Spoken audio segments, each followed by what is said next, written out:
Morning, guys. Am I audible to all of you? Yes, good morning. Good morning, sir. My screen is also visible to all of you, right? Yes, sir. Okay. So, in our last session, we have discussed what is offsetting.json file and a launch settings.json file. And we understand that in launch settings.json file, we can configure the server's information, right? Server information means what? What is the URL? How you are going to access the your application, right? Which in real time, whatever the information you need to provide in the server, that you can configure using the launch settings.json file. And it is only in the development server. That means what? You can only use those settings whenever you are running your application using .NET Core CLI or not using .NET Core CLI, but you can say yes, using .NET Core CLI along with whenever you run your application using Visual Studio. But when you move to the production server, so that server configuration you need to do in the server only. Then we discussed one more important file, that is offsetting.json file. Do you understand that whenever you need any global level variables declaration, right? You want to use throughout the application or connection string. Then in such cases, you need to put those things inside the offsetting.json file. Today we are going to discuss one more important component of any kind of a .NET Core application, right? That is ASP.NET Core middleware component. So what is middleware component? Why we need middleware component? What are the different types of a middleware component? How to use a built-in middleware component? How to use your custom middleware component? What is request delegate? What is the difference between all those use map and get method? What is request processing pipeline? How I can configure two or more middleware component to request handle the request, right? Whenever it is how we can make sure that only one middleware component going to handle the request, how one middleware component will call the next middleware component, right? All these things we are going to discuss in today's session.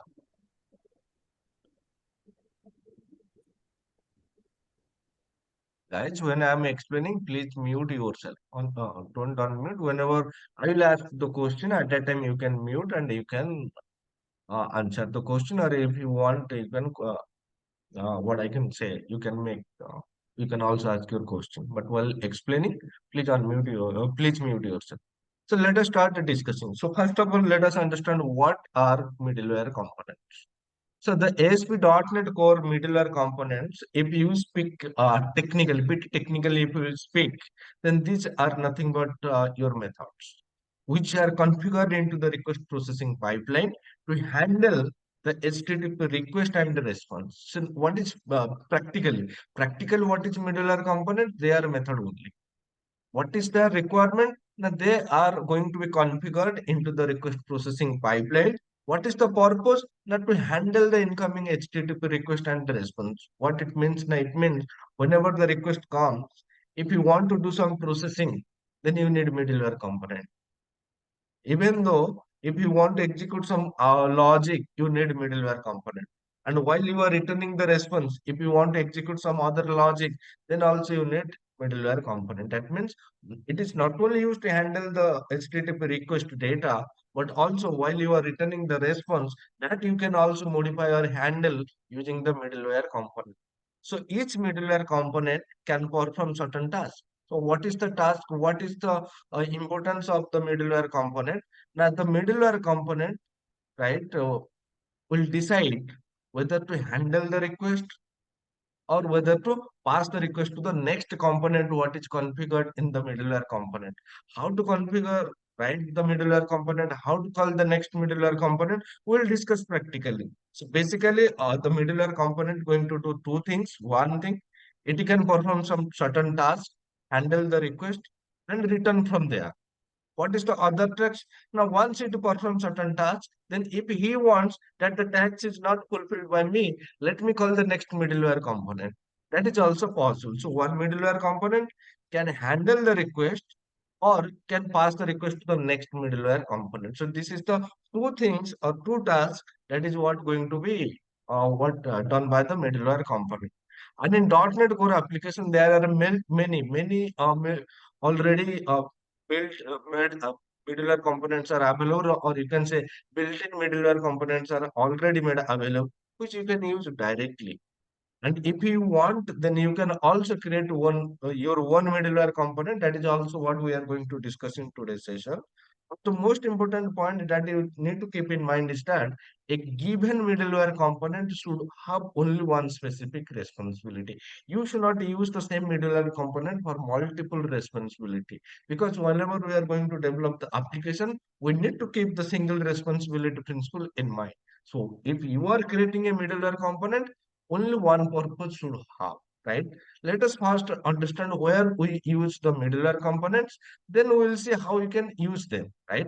In real time application, whenever you are developing the any kind of a real time application, then you have to use a different kind of middleware component. For example, you want to make sure that whenever the user accessing my application, he should be authenticated user. For that purpose, you can make use authentication middleware. So this is one of the built-in middleware components. Now, and second thing, whenever the request coming, whenever the client sending the request using the HTTP protocol, and you want to make sure that this HTTP request should be redirected to HTTPS, then for that purpose, you can make use of another middleware component called use HTTPS redirecting, right?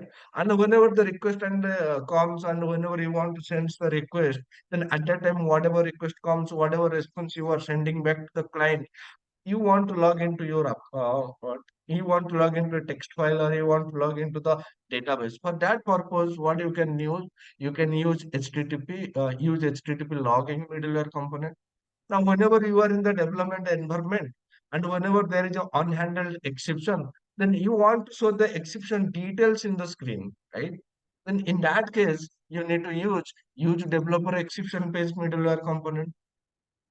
Similarly, if you are developing a static website where you have only images, JavaScript and CSS files, or some HTML files, and whenever the request comes, you want to serve them directly, right? Any kind of static files. Then for that purpose, you can make use of a use static files middleware component.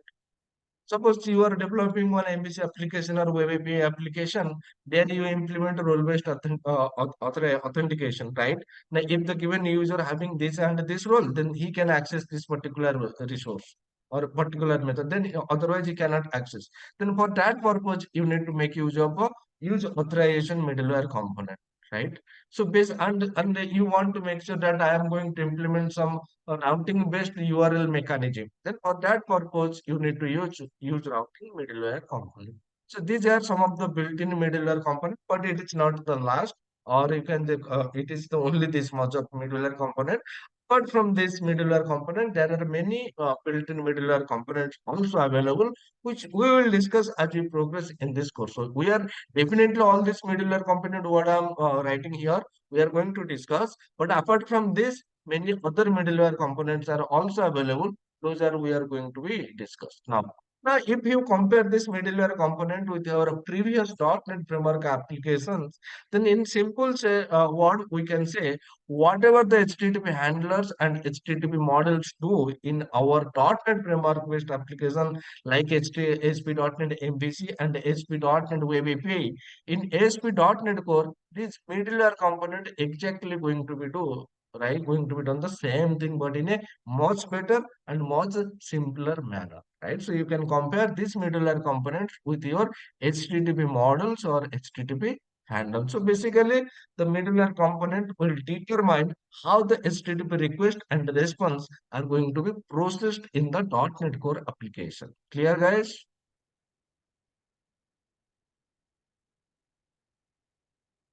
That's clear?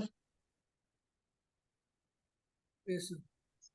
Okay. Yes, sir. So now let us understand the middleware component practically.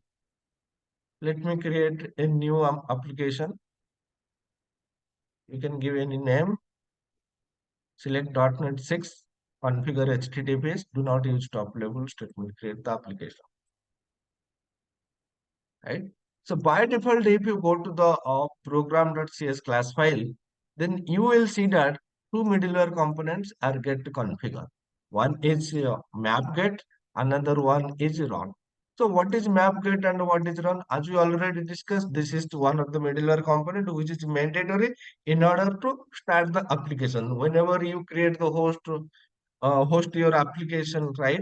Then you need to start once you decide which server I'm going to use. Once you decide the server, then you need to host the application. That is what going to be done by this statement, right? Then once you have done this, then you need to configure the services, and then you need to configure the middleware component. So in this case, the whatever the built-in services required, that is going to be configured as part of the create builder method, right? But once you have done that, then you need to configure middleware component. And to configure middleware component, you need an instance of web application builder. So, and you will get the web application builder instance whenever you call the build method of the builder object, web application builder. So this is web application builder. If you are getting confused to what I'm going to do, I'm making this web application builder and I'm making this as a web application, So how can right? you say those are the middleware applications? Sorry, How can you say those are the middleware applications? middleware components, right? Yeah, sorry, yeah, Yeah, components. because once you make the request, right, these are the components which are going to be executed to handle the incoming request, right? So when you currently, if you run the application, what you will see in the output, you will see this thing, right? So suppose now I run the application, then in the once it is executed, this statement, whatever I'm written here, hello world, this is going to be print, right? That means what? That means this component is executed or not? Yes or no? So once this is Yeah. executed, and whenever you registered anything, right, whenever you registered using a web application builder instance, that is nothing but a middleware component, right? So this is web application instance. So any method you registered using this app, right, that is nothing but it is going to be middleware component, and the middleware component is basically going to handle the incoming request. So now whenever I send the request, then this is the component, right, in the request processing pipeline. This component is going to be executed. This component is going to generate the response, and that response is going to be sent back to the client. Clear?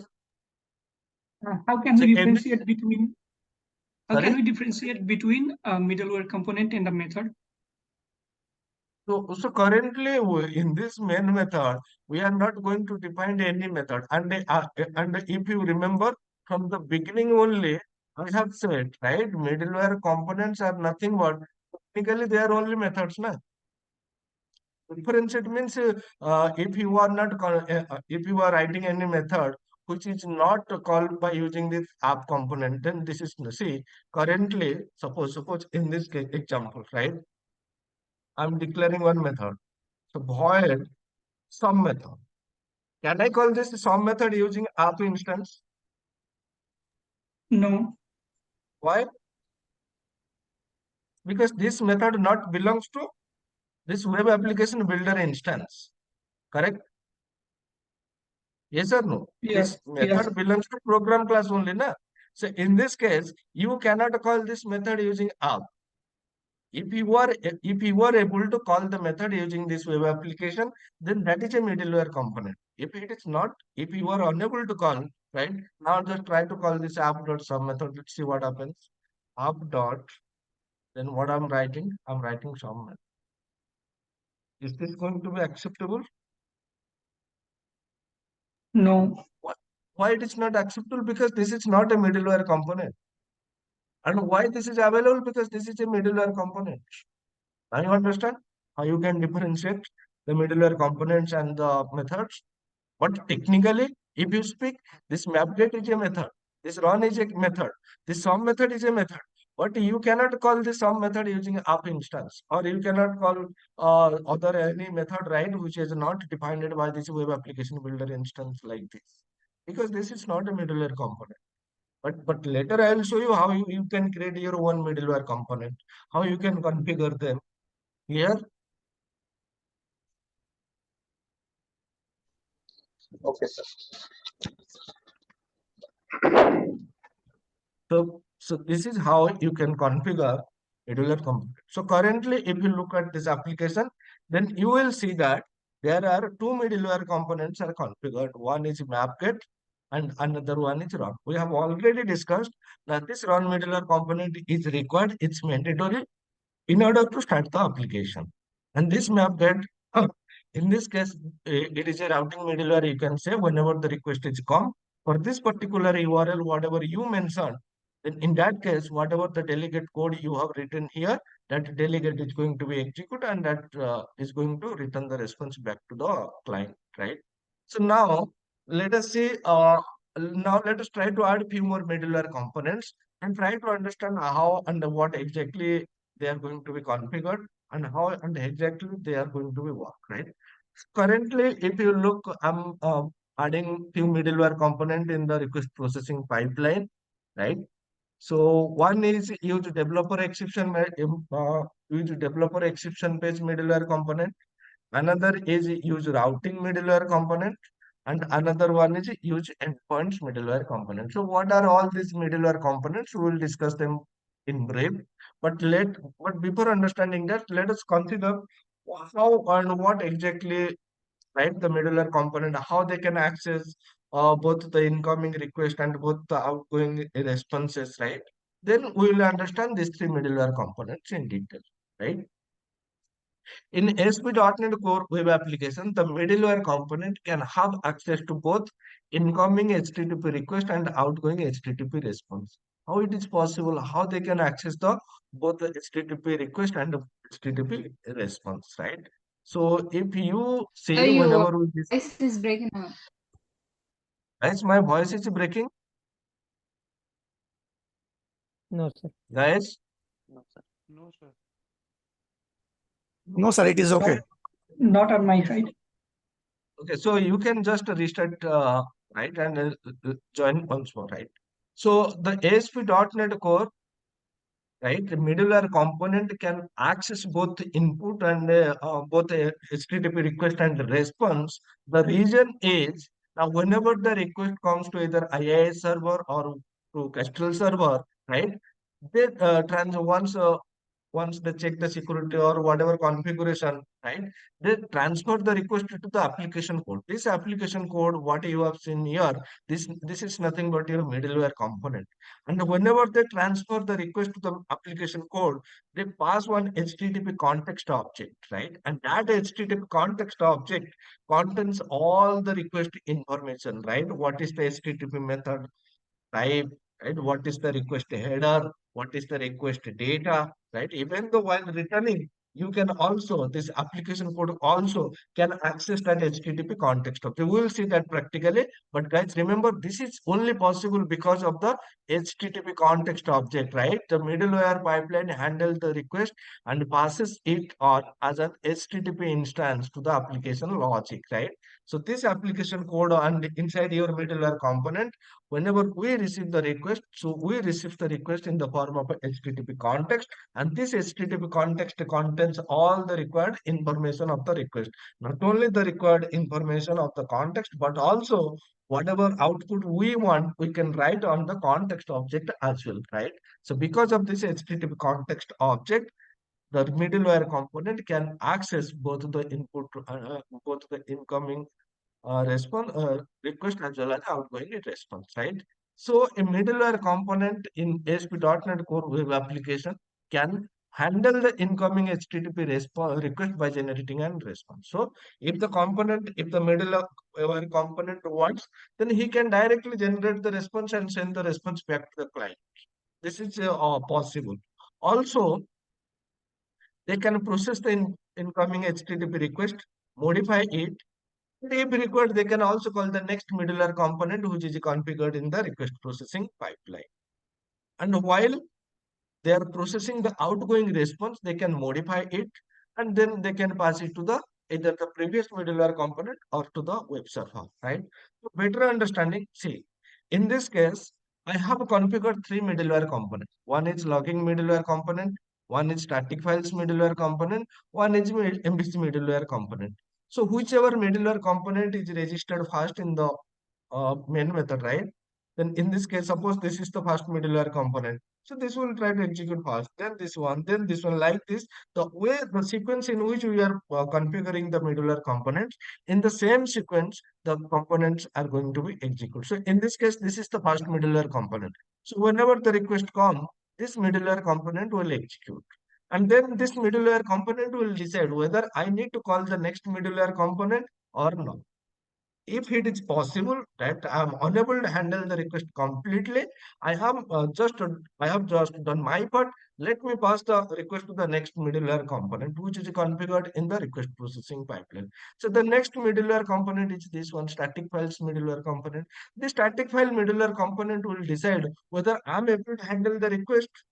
Yes, I'm able to handle the request and generate the response. Okay, that's fine. Then this middleware component, what he will do? He will not call the next middleware component. He can generate the response and he can send the response back to the middleware component. In this case, whenever one middleware component not calling the next middleware component, which is configured in the request processing pipeline, that concept is called as short circuiting the middleware component, right? The middleware component may also decide not to call the next middleware component in the request processing pipeline. This concept is called short circuiting the middleware request processing pipeline. So one middleware component can process the request, can pass the request to the next middleware component. It is also possible that one middleware component will process the request and not call the next middleware component. In that case, that concept is called as a short circuiting. Short circuiting. Think that this middleware component unable to handle the request complete, then he can call the next middleware component. Once this middleware handle the request, then he will again send the response back to the previous middleware component. This middleware component, if required, modify the request. And once it modify the request, he can send the response back to the its previous middleware component. This middleware component, if required, he can modify the response. Else he can directly return the response back to the server. The server then send the response back to the actual client who made the initial request, right? So this is how the middleware components are going to be executed. So one middleware component can handle the request to generate the response and the response back. If it required, then it can also call the next middleware component in the request processing pipeline. Clear, guys? Yes, sir. Right? How it can call, how it will call the next middleware component, how we can short circuit the middleware component by not calling the next middleware component. Those things we will discuss practically, right? I will show them practically by taking some example. Right. So what is the execution order of the middleware component? So it is important, right? If you are developing the application, then you should know, you should understand the execution order. Not only, right, why it is important to understand the execution order, because from the security point of view, because from the performance point of view, because from the business requirement point of view, you should know, you should understand the uh, uh, execution order. Why? Because it is very important to understand the execution order of the middleware component, right? And the reason is the way we configure the components into the request processing pipeline. In the same way, the components are going to be executed, right? So we need to take proper care when adding middleware component. For example, suppose you are developing a static web application. So in static web application, you do not need all the middleware component. One static files middleware component is enough, which we can handle the request processing pipeline. But if you are developing any data-driven web application, right, where you require several middleware components like logging middleware, authentication middleware, authorization middleware, embedding middleware, then it is important, right? It is important to configure the middleware components in a proper manner. For example, you should know that first of all, I need to configure the authentication middleware, then only the authorization middleware. You should not, because first authentication, then authorization. You should not interchange them. If you interchange, then your application will behave differently, right? So you need to understand what is the proper order, and accordingly, you need to configure the middleware components. Right. So what are a request delegates in ASP.NET Core, right? So a request delegate means whenever we send a request to one component, right? So request delegate means request will come to the first middleware component. This middleware component will delegate the request to the next middleware component if required. right? And how it will send this request to the next middleware component by calling the next method, right? So the point that you need to remember, request delegates are used to build the request processing pipeline, right? And once you make the request delegate, then they are going to handle the incoming HTTP request. So request delegate means one request delegate the processing tags to the next middleware component which is registered in the application processing pipeline. And you can form this request delegate by using the run map and use extension method. What is run, what is map, what is use extension method? We will discuss them practically, right? So you can specify a request delegate as an inline anonymous method, right, called inline middleware component, or you can specify the request delegate using a reusable method. These reusable method and the inline anonymous method are called middleware components. Each middleware component in the request processing pipeline is responsible for invoking the next component in the pipeline or short-circuiting the pipeline by not calling the next middleware component. So we'll discuss this piece of statement, right, practically, right? How it is calling the next middleware component, how it is short-circuiting the next middleware component, how you can use this run map and use extension method. We'll see them practically, right?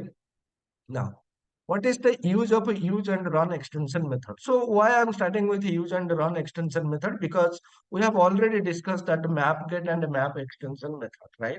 If you remember, as of now, the example, whatever we created, right? In that example, we are using app.mapget.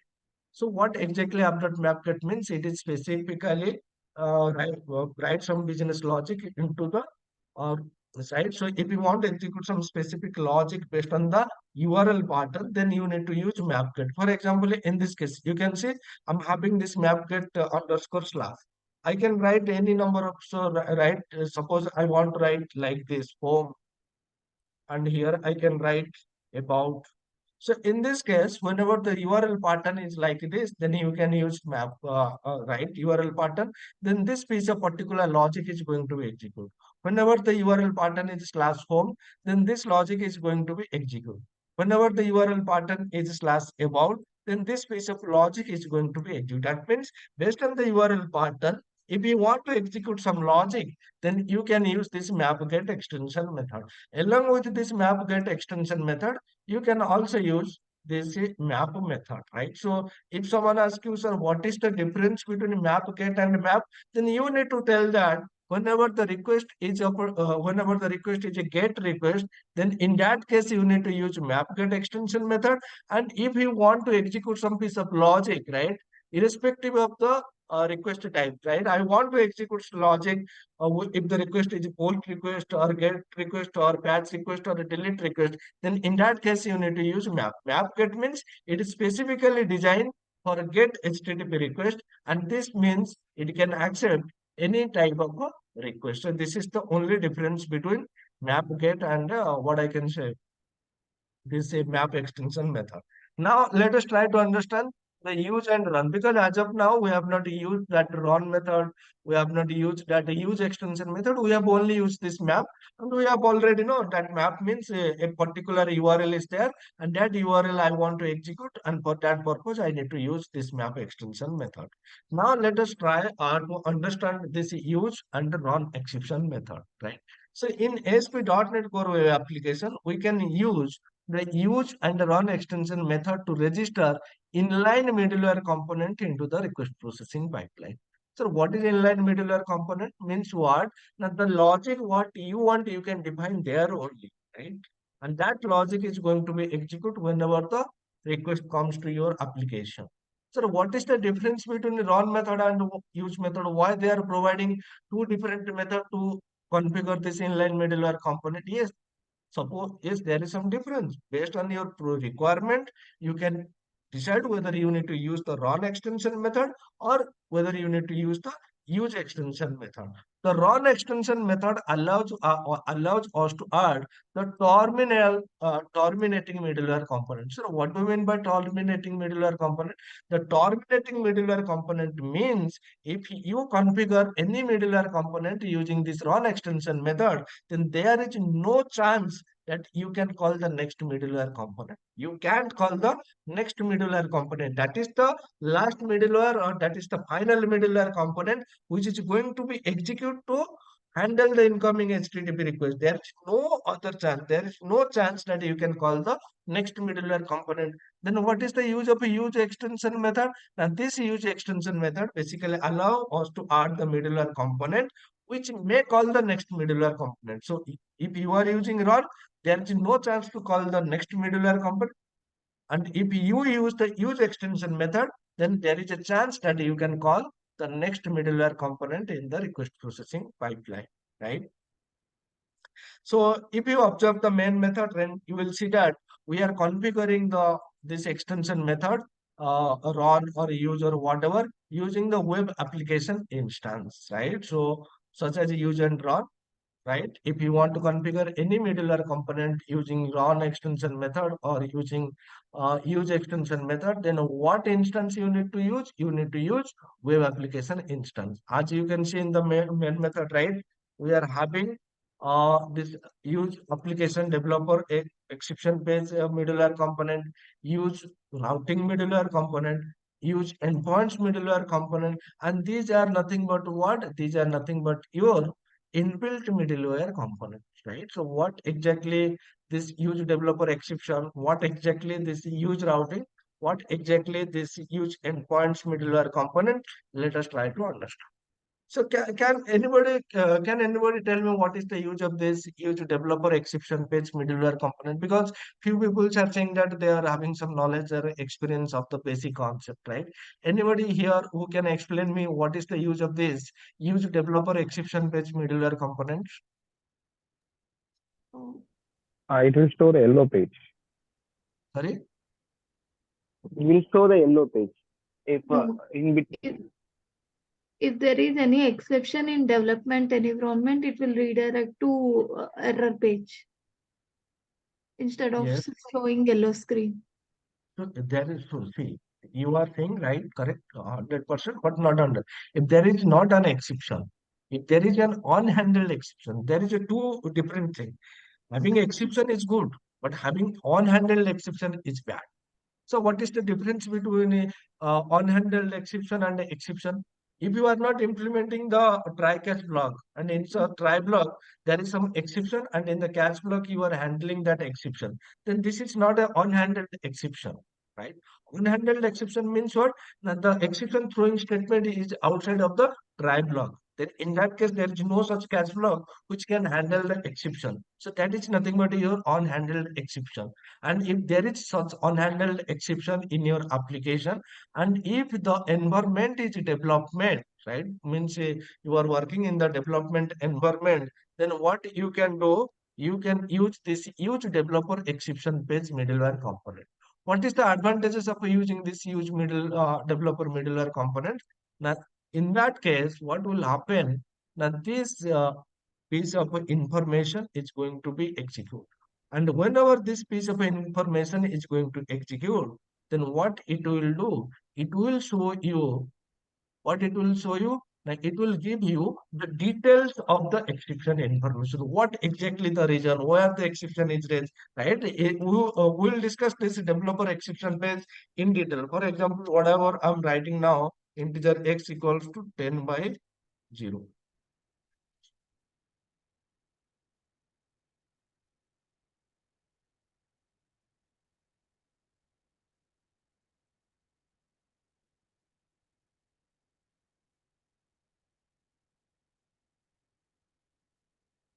Right? Suppose I have written something. Then in that case, you will see, if you will see, so this is the exception details, it is coming, right? So it is nothing but it is equivalent to the yellow screen of death, what we got in our ASP.NET MVC framework application, it is equivalent to that, right? So you can see what are the previous five statement are there, what are the next five statement are there, which statement is exactly causing the error, what exactly the exception, all these things are going to be displayed into the screen, right? Whenever you use this use developer exception page middleware component, right? And this is as the environment is development, so it is going to show you the details. But if the environment is not a development, but it is production, then it will show you a different right? It will give you a different error, right? For example, I'm making this as if the environment is not development, then please you have to execute this one. But in this case, it is development. So now let's run and see what happening. It is still showing us the error because we are working in the development environment, right? So basically, if you said something, right, which is not going to be execute, then in that case, and currently we have not configured any error page in the sense that error.cshtml view, which should execute whenever there is an unhandled exception. This is not configured. This is the reason why it is showing this error, right? Once we start developing the MVC application, then in that case, right, I will show you how instead of showing this error information, how it is going to show us the error page, right? That is what we are going to discuss in detail because in our coming session, we are having a separate chapter for this developer exception page middleware component. So point that you need to remember is if you are having some unhandled exception and if you want to show the unhandled exception details into the page, right, whenever the environment is development, then you need to use this developer exception page middleware component. Clear, guys? I have a question. Yes. How the system is detecting whether it is a development environment and if this is a production environment? So we have already discussed this development, right? How it is by default, it is the development environment, right? If you go to the project and the properties file, right? If you go to this debug, right? Open debug launch profile, then you can see already it is setting the development environment as an environment as a development. Right? We have already discussed how to change the development, what are the different environment, right? Available like staging, production. Clear? Okay, got it. We have already discussed this thing in our previous session, right? So, so this is how this developer Yes. exception page, and again, in this huge developer exception page middleware component, we are going to discuss in depth, right? In depth means there is a separate chapter. If you look at my syllabus, then this is this huge developer page, use routing, use endpoints, right?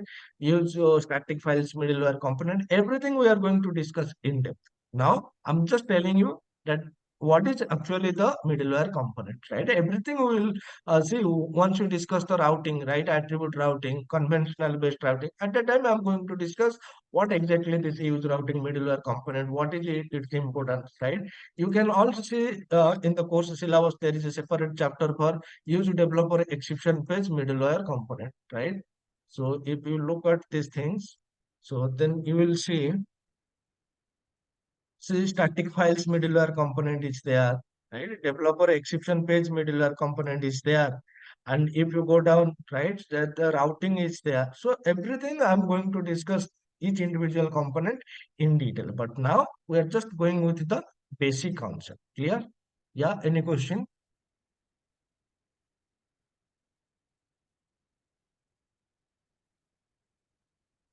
Right. So then we are using two more endpoints, right? One is two more middleware component. One is use routing and use endpoint. So what is the use of now this use endpoint configure, right? Multiple URL pattern. And if you want to configure something like this, right, then it is mandatory to use this app.use routing. So what exactly happened? Now you are having multiple endpoints. But whenever the request comes, it will match the request to an endpoint. That is the role of endpoint use routing. Which endpoint is matched, that endpoint is going to be executed by this use endpoint method. For example, if the request coming for URL slash, then here you can see you have multiple endpoints. And among these multiple endpoints, this endpoint is going to be executed. And this is going to be decided by this use routing endpoint, right? So use routing will matches a request to one endpoint. Whatever endpoint it matches, that endpoint is going to be executed by this each endpoint middleware component. Clear, guys? Sir, just a question. Sorry? I have a question, sir. Yes. Am I audible? Yes, yes, you are audible to me.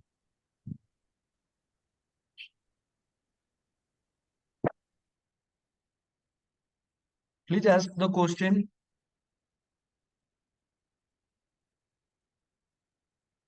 I think he is not audible. I think he's having some issue. Okay, fine. Anybody having any question? Sir, I have a question. Yeah, please ask me why you are waiting. I'm Sure. saying. Previously in the previous example, without using the use routing middleware component only, you were able to call dot map methods, right? Yes, yes.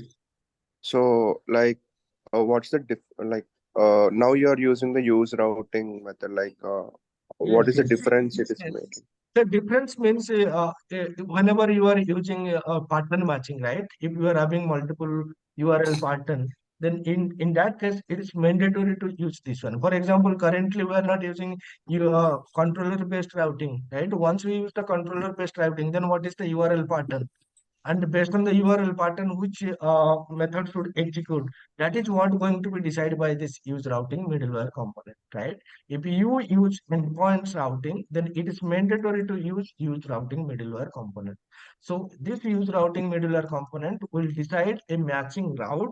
What route it decide, that route going to be executed by this use endpoints middleware component, right? Again, I'm saying I'm not going to discuss this use routing and this endpoints routing middleware component in detail because I'm having separate session for each one, right? What is the use routing method, how it is implemented, how it is decide the routing pattern, how the routing patterns are going to be executed. Separate chapter routing is there where I'm going to discuss this thing. What is exactly this developer exception page, right? A separate chapter is there for that purpose.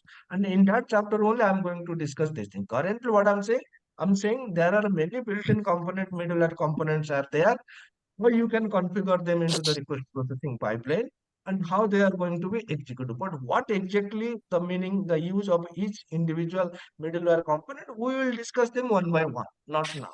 Now we need to understand the process, right? How they are going to be configured, how they are going to be executed, but what exactly they are, we will discuss them in detail in their respective chapter, right?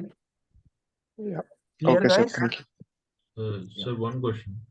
Yes. These methods, what middleware components, are they auto-generated or we need to do any? So, see, currently what I'm saying, these are inbuilt middleware component. If you see from the beginning only, I have said there are many built-in middleware components are there, right? These are nothing but some of the built-in middleware component. And I am only using these middleware components. Use authentication, use HTTPS redirect, use HTTP logging, use developer exception, use static file, use authorization, use routing, and another one is the CH endpoint. So these are nothing but some built-in middleware component. Currently, we are not creating this middleware component. The logic, whatever required, whatever is there, they have already implemented as part of this method, right? So you just need to use them. They have already written the code as part of that method. What is their role? What is they are exactly going to do? If you go, then you will see this the whatever they have implemented, right? Whatever code is required, they have already written as part. And this is open source. Open source means some of the method implementation you can also find. Here you can see this is the implementation. Right? And as a developer, we should not worry about how these things are implemented. That is, already they have implemented, and the implementation logic is there to decide a pattern matching mechanism. Right? As I already told you from the beginning, it is open source on GitHub. GitHub means some of the implementation you can also find. Right? Go to definition. Right? So you can see this is the definition. Some of the method implementation is there, and some of the what I can say, method implementation is not there. Here you can see this is the method is already implemented, right? So you have to understand this thing. So these are some of the inbuilt middleware component which are already made available, which you can use directly. Next, what I'm going to discuss, how to create our own middleware component. That is what I'm going to discuss. But for now, these are some of the built-in middleware component. The logic already they have written, right? And if you understand right what logic they have written, just go to their implementation and check. Right? Even though I'm going to discuss this logic, but not now. Whenever I will discuss the respective things, right? Respective chapter. You can see this is the middleware component. So before that, you need to understand what is up, how you can configure your own middleware component and how that logic is going to be executed. Until and unless you have not understand that thing, you will not understand whatever code they have written as part of the middleware components, right? Because in order to understand this, we need to understand how we can create our own middleware component, how we can write logic as part of the middleware component, how that logic is going to be executed, whatever the input parameters they are taking, what is the use of that input parameter, right? Once you understand those things, then you will understand this. Clear, guys? Sir, if you are not using use routing in middle, can I get any error? Yes, definitely. Because in this case, this will decide now. It matches the request to an endpoint. Whenever the HTTP request is coming, what endpoint is going to be executed, that is going to be decided by this use routing endpoint. If you comment this one, then which endpoint is going to execute, that will not be decided by anyone. So in that case, you will get some error, right? Let me run the application and show you. It will take 4 minutes. Right? See what I'm saying? Endpoint routing middleware matches endpoint setup by endpoint middleware. So most added the request execution pipeline before endpoint. Please add endpoint routing middleware by calling what it is clearly saying that if you want to use this middleware component, then first of all you need to use this app dot use routing middleware. Clear, guys? Clear. Right? So because this will decide which middleware component to execute, and whatever the component, right, whatever the pattern it decide, that match the endpoint is going to be executed by this use endpoint middleware component, right? So the endpoint point means the URL is end with the this the about backslash home backslash about. exactly. So these The are nothing endpoints but matches with this. endpoint match Yes, URL pattern. You can also say this End is with one this text.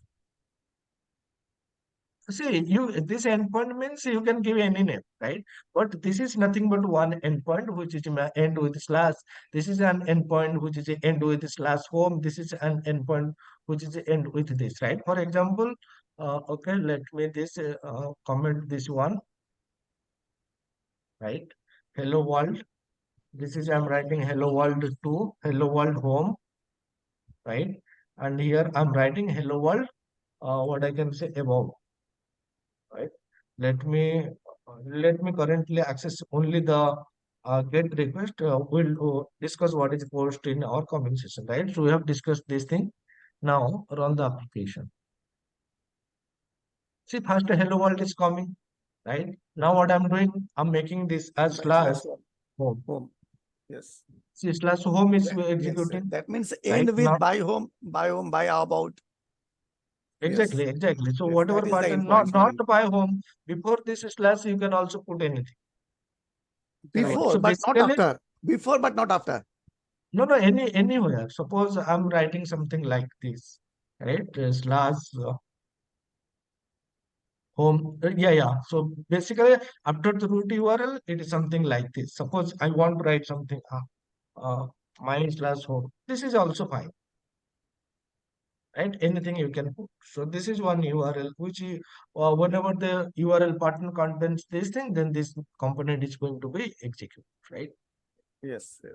That's Right, so this will decide which endpoints to be executed, and that endpoint which is decided by the use routing middleware component, that endpoint is going to be executed by this use endpoint That middleware means app.use routing map pair should be in the first before. exactly Yes. In the pipeline. So Yes. it matches a request to an endpoint, it executes the matched endpoint. So whatever whenever a request comes, so which endpoints to be executed, that is going to be decided by this use routing middleware component, but it will not execute. For that execution, you need to use this use endpoint. Endpoint. Clear? Okay, sir. Yeah. So what is the difference? Just one doubt. This Yes. home and about, is this a controllers or actions? No, Because in- no. No. As of now, we have not discussed that controller-based routing, right? This is the endpoint routing. So that controller-based routing is something different, which we will discuss once we start discussing the MVC and Web API, right? Because as of now, we have not created any controller method, any action method, right? So this is not controller-based routing. This is endpoint-based routing, right? So these are not your controller and what I can say action method. This is a routing which you only defined here. And that particular routing means this method is going to be executed. So controller based routing we will discuss once you start discussing the actual MVC and Web API concept, right?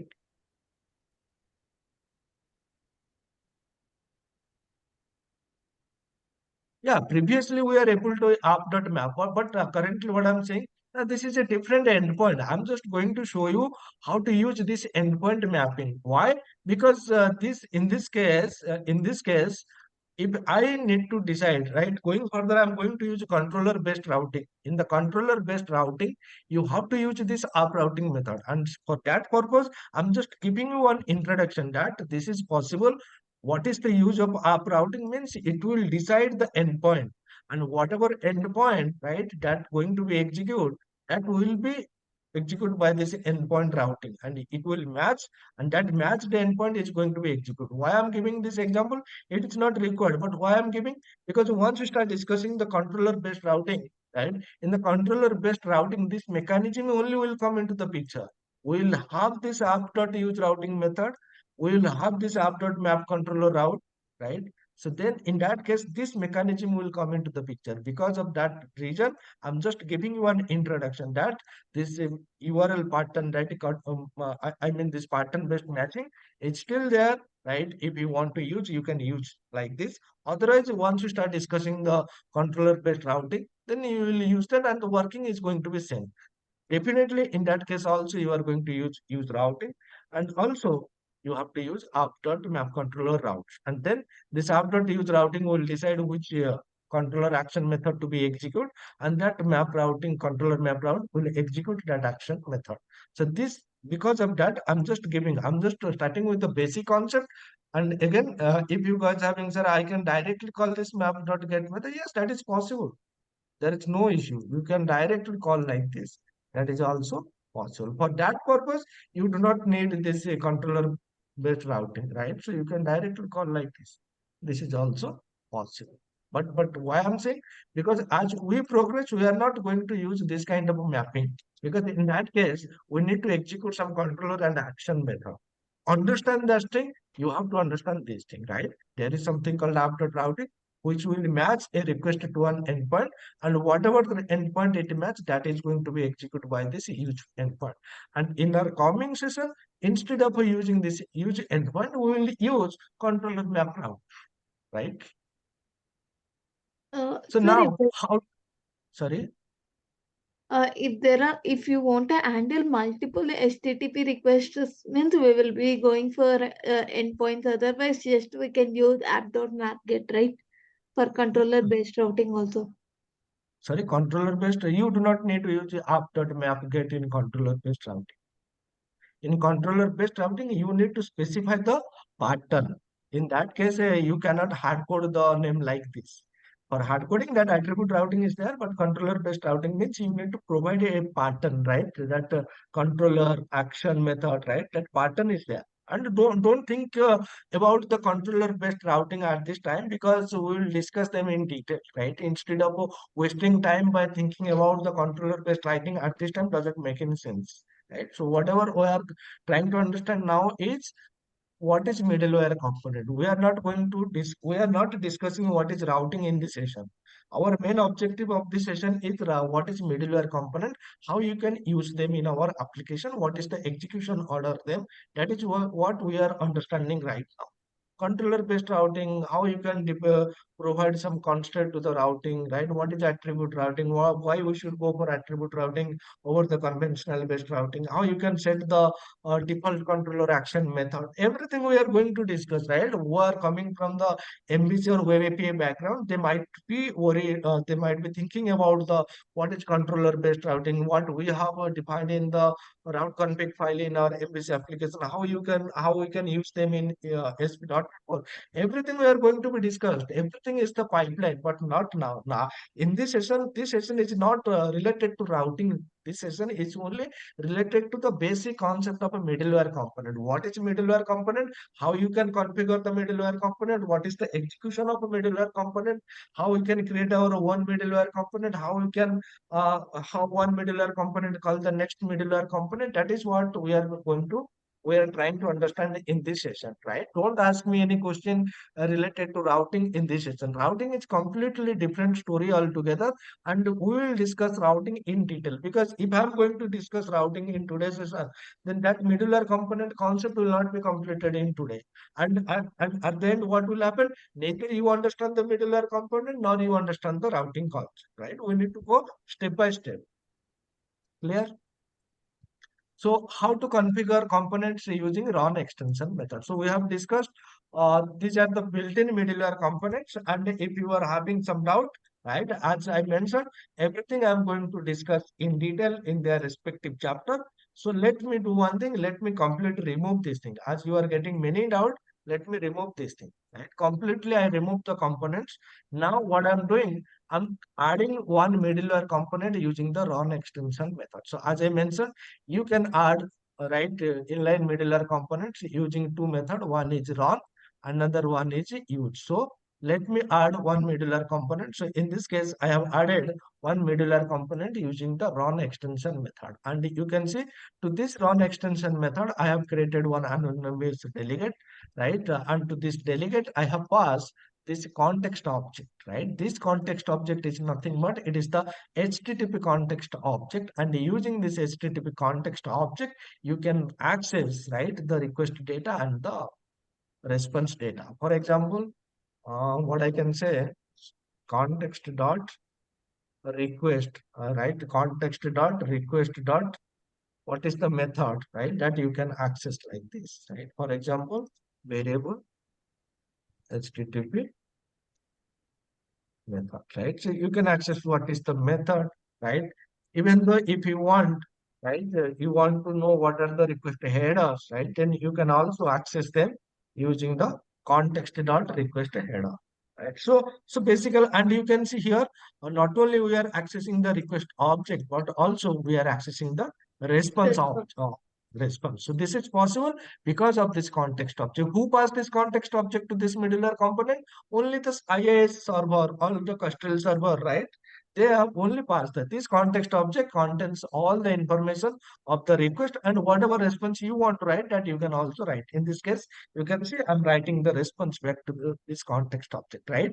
So we'll discuss this in detail. But now what I'm doing here, guys, don't put any text in the chat box. Any question you can ask me directly. All the middleware component come from web application class only.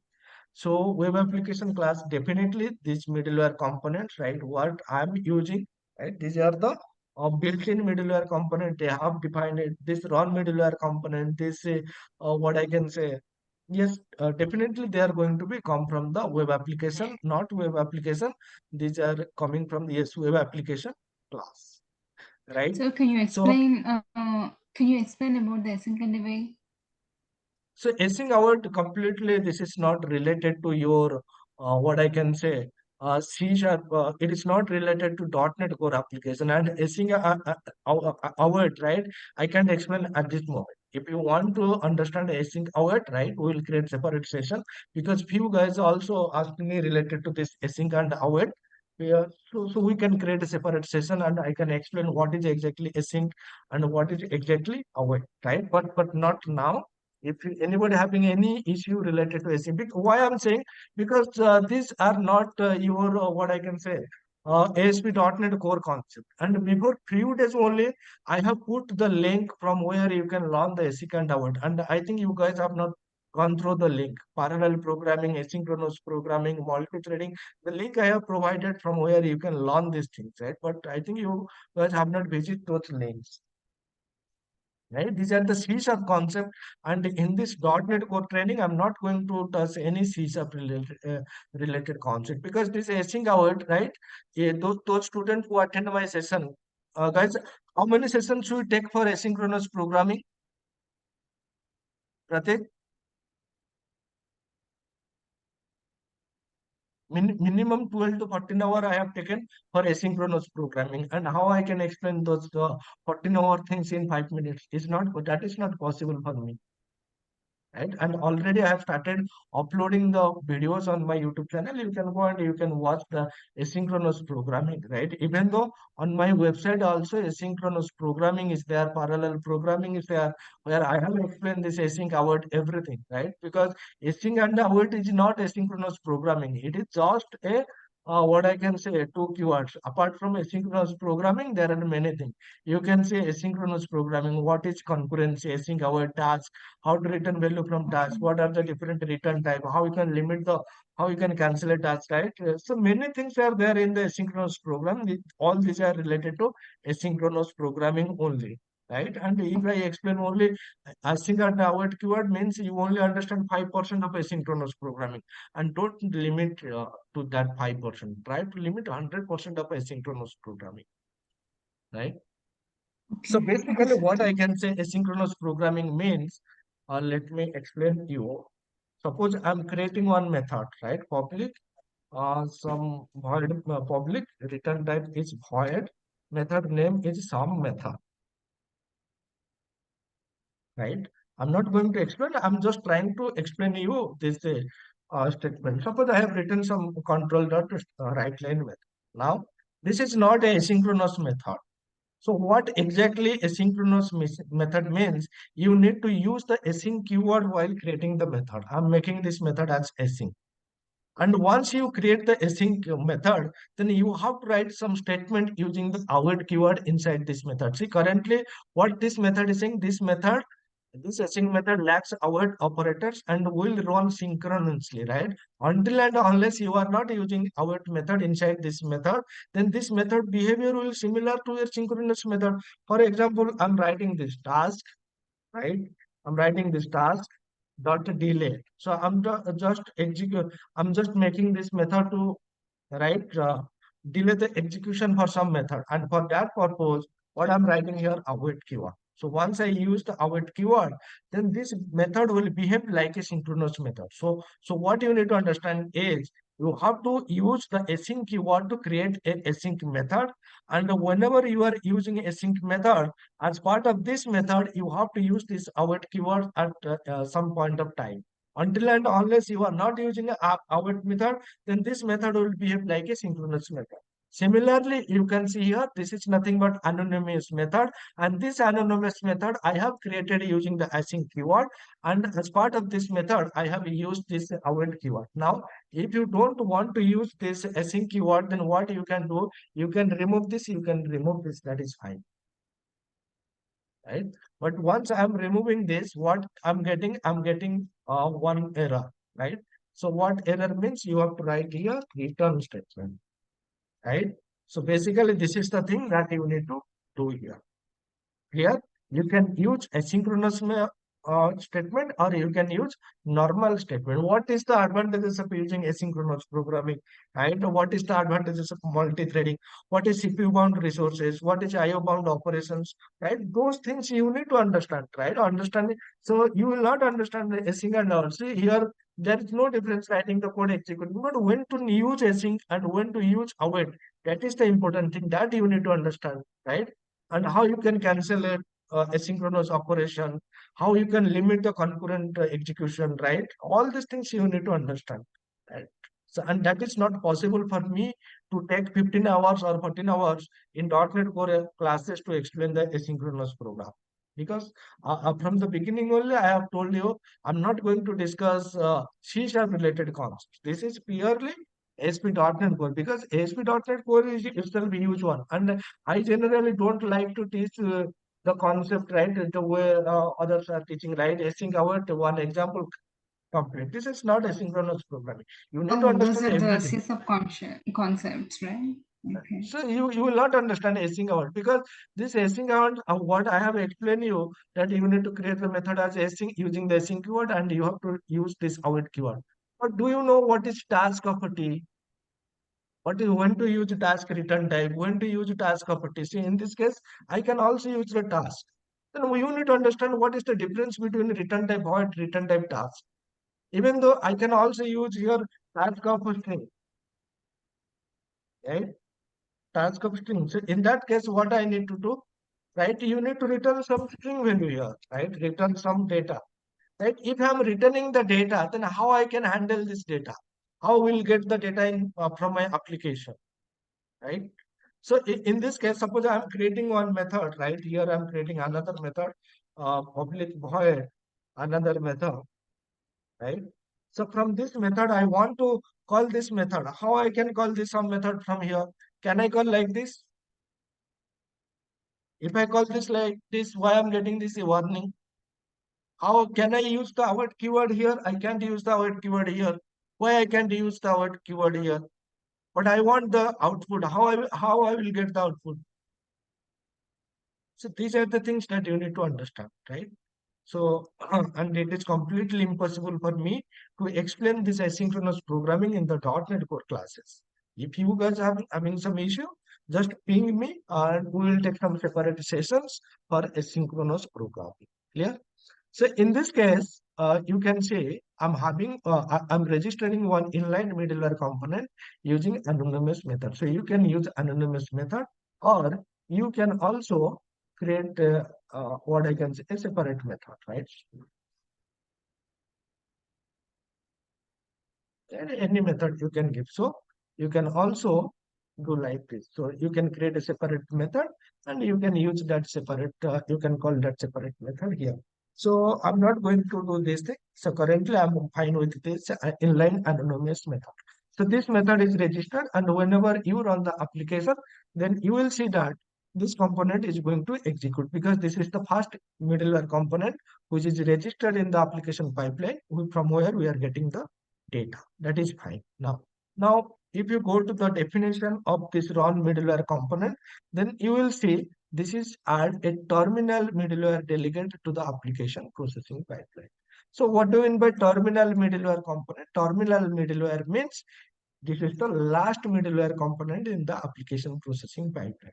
So what do you mean by last middleware component? I can also add another middleware component. For example, I can add something like this. So I can also write something like this.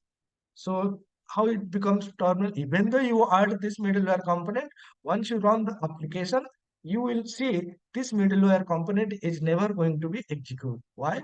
Because this is the terminal. It will not call the next middleware component.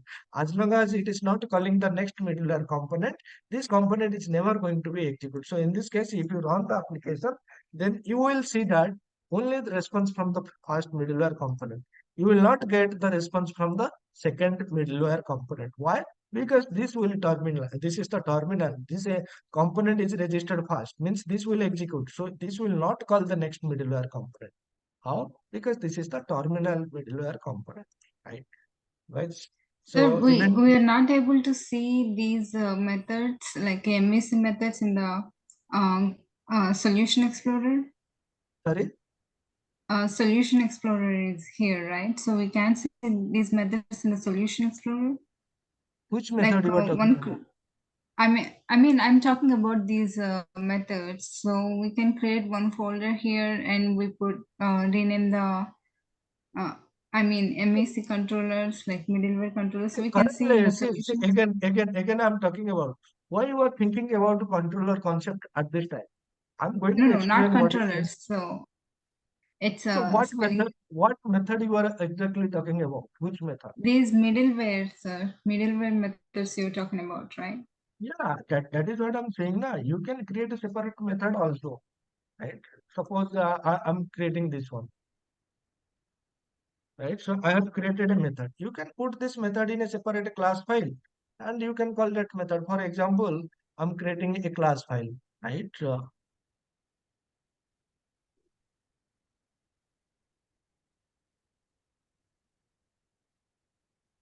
right? So I'm creating a separate class file, and inside that class file, I'm just moving this code, right? So what I can do is now from custom middleware, you can call the like this, but I don't know what is the name.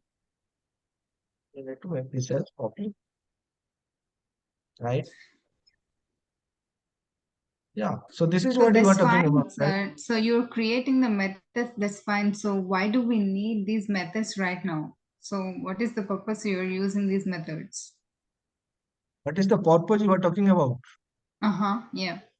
See, yeah, until and unless you understand how the request processing pipeline is executed, how you will understand this thing? What is use authentication, use HTTP redirect, use logging, use developer, use static files, use authorization, use writing. So these are we are going to discuss in detail. Along with we will create some custom, right? HMAC, right? While developing the application, we need HMAC authentication. We need to encrypt it, decrypt the data. For that, for HMAC authentication, we need one middleware component. For encryption, decryption, we need one middleware component. For logging, we need one middleware component, right? Those things we are going to develop once you start developing the MVC and Web API application. But if you do not understand, right, what is the execution order, right? How you are going to configure such middleware components, then how you will use them? If you do not understand this thing, what is the use? So see, I'm not talking about this new method, right? Now you just tell me what is the use of run method? What is the use of a use extension method? How you are going to use this run and use extension method? Can you please explain me? I'm not going to create any method, right? I'm not going to create any method. How you will explain this run method? How it is going to execute? How it is going to work? Oh, we can't execute because there is no method. See, so if you are adding one custom middleware component, means you will want to execute some logic or not? Yeah. Then how you, without this run method, without this use method, how you will execute such logic? Okay. Hello. Okay, Yes, sir, I understand. Yeah. Hello, sir. yes, Hello. yes. Tell me, Bridge. Sir, I have a question. There is no concept like startup class. Are you attending the session from the day one? Yes. Then already I have told you there is no startup class in .NET 6. Right? The startup class means if you are working with the .NET 3.1, then there is a startup class, there is configure and configure service method. In the configure method, you are configuring the middleware component. In the configure service method, you are configuring the services. But these things is not available in .NET 6. Whatever logic you have written in the startup class, those you can write inside this main method only. We have already discussed. I think you have not attended the sessions regularly, or even though if you are not going through the recorded session. That is what I can understand. Right? We have discussed this thing or not? I am attending class, but I have doubt. So for a startup class, what we can do? There is no startup class in .NET 6. Okay, so you just tell me why you need a startup class. Mm, So Because if you sometimes are we need talking so exactly, we that is what I'm asking. Why you need startup class? First tell me. for calling the For calling what?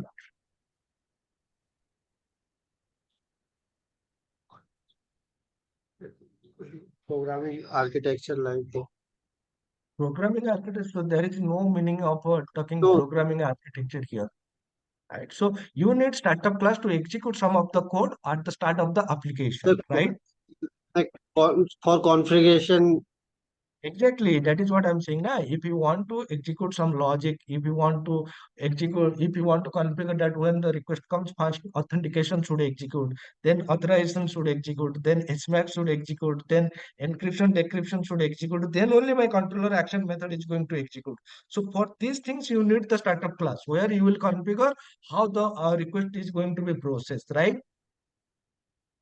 Yes. So those things only what I am discussing here in the main method only. Na? So in the main method only, you will decide what are the execution order, which method, which modular component should execute first, which method should execute next, right? That is what you are deciding here only. Sir. Right? So this is what I'm explaining currently. Right? Before using this inbuilt middleware components, right? How they are going to be executed. Let me first tell you how exactly the middleware components are executing, how you can create your own middleware component, right? That is what I'm currently explaining you guys. Right? So now I'm putting this thing here, right? So this is the first middleware component which is going to be executed, right? And it will not call the next middleware component, right? And now, and why is this? Because the run method is a terminal or a terminating middleware component. If you go to the method, then you will see that it adds a terminal middleware delegate, right? And if you say this is an extension method, right? Why I'm saying it is an extension method, because the return type of this method is start, and the first parameter what it is taking I application builder. So this is the reason why you are able to call this method using web application, right? And then the second parameter is the request delegate. And if you go to the definition of this request delegate, then you will see that it is a delegate, right? And this delegate is taking one parameter of which type? HTTP context. And this is the context object using which you can access the request and the responses in the request processing pipeline. So now the question that should come to your mind is, if using this run extension method or using this run middleware component, we are only creating the terminating middleware component. If my application require multiple components to execute when the request is coming, then how we can do this? For that purpose, what you need to do, you need to use extension, right? Use extension middleware component, right? Let me show you how you can do this.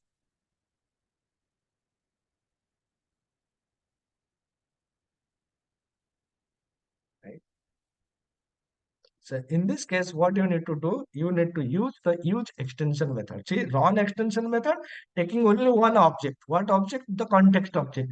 But this use extension method, it is taking two objects, not only the context object, but also one func delegate. Or you can say, this is the first parameter. This is nothing but your context object. And the second one is a func delegate, right? This is a generic delegate func.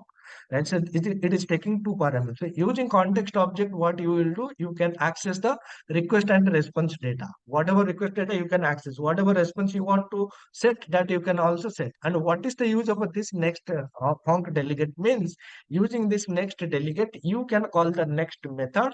And once you call this next method, then whatever the delegate configured in the request, sorry, whatever the middleware component configured in the request processing pipeline, that middleware component is going to be executed. But in this case, this run method, it is taking only one parameter. There is no option to pass the second parameter, that is the func generic delegate. There is no such overloaded version available. You can see, while I'm trying to pass the second parameter, I'm getting this next right, I'm getting this compilation error. Why?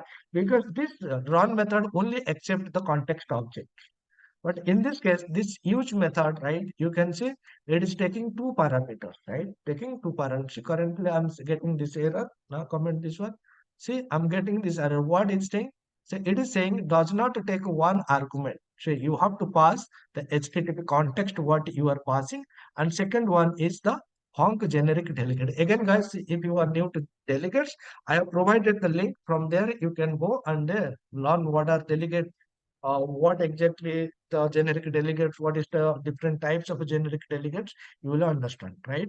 So in this case, you can see the context object using which you can access the request and response. And the next means this is the func generic delegate. Using this delegate, you can call the next method, right? And once you call this next method, then whatever delegate, right, whatever middleware component registered in the request processing pipeline, that is going to be executed. Now with these changes, if you run the application, first this statement is going to be executed, and then this statement is going to be executed. And as you see, we are configuring this using the run extension method. Means what? This is going to be a terminal middleware component. Now run the application and you will see both these components are going to be executed, getting response from first middleware, getting response from second middleware component, right? Now, if someone asks you what is the difference between run, map, and use extension method in ASP.NET Core, because this is one of the interview question, then you need to tell if you want to insert some specific middleware logic for some specific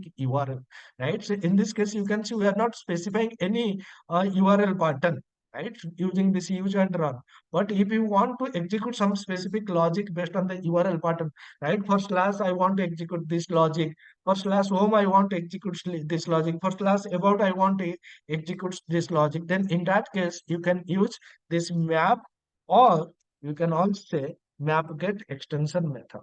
So run method means what? Now this is basically used to add the terminating middleware component. Terminating middleware component means that is the last middleware in the request processing pipeline, which will not call the next middleware component. For terminating middleware component, you need to use run. What is the use of use? If you want to call the next middleware component in the request processing pipeline, then in that case, you need to use this use extension method, right? Or you can say use middleware component. It has the ability, right? So if you are using use extension method, it doesn't mean that you always need to call the next middleware component, but you have the ability. For example, if I'm commenting this, there's no issue, right? So why I'm getting this error? Add middleware delay defined inline apply if you are not calling the next function, say. So what exactly is saying? Now, if you are declaring a delegate defined inline to the application request pipeline, if you are not calling the next function, then use run extension method. So prefer to use using extension method when you are calling the next component, right? So if that is your requirement, if you don't want to call the next middleware component, it is always better to use the run extension method, which clearly avoiding calling the next statement. So with run extension method, you can't call the next middleware component. With use extension method, you have the chance to call the next middleware component. And what is the use of a map or MapGet? Means if you want to execute some business logic specific to some URL, then in that case, you need to use map or MapGet middleware component, right? So to understand these things more detailed, what I can do is I can create a separate application, right, to make you understand how exactly the request processing is happening, right? So now if you look at this, as I mentioned you, the middleware component can have access to both the request and response, right? So in this case, you can see I have used one use component, another use middleware component, another component configured using the run extension method, right? So, and you can see to the use extension method, you need to pass two parameters. One is the context object and next one is the func generic delegate. Using the context object, you can access the request and response, and using the next generic delegate, you can call the next middleware component. And look at this logic. So first of all, I'm writing something into the into the response pipeline, and then I'm calling the next method.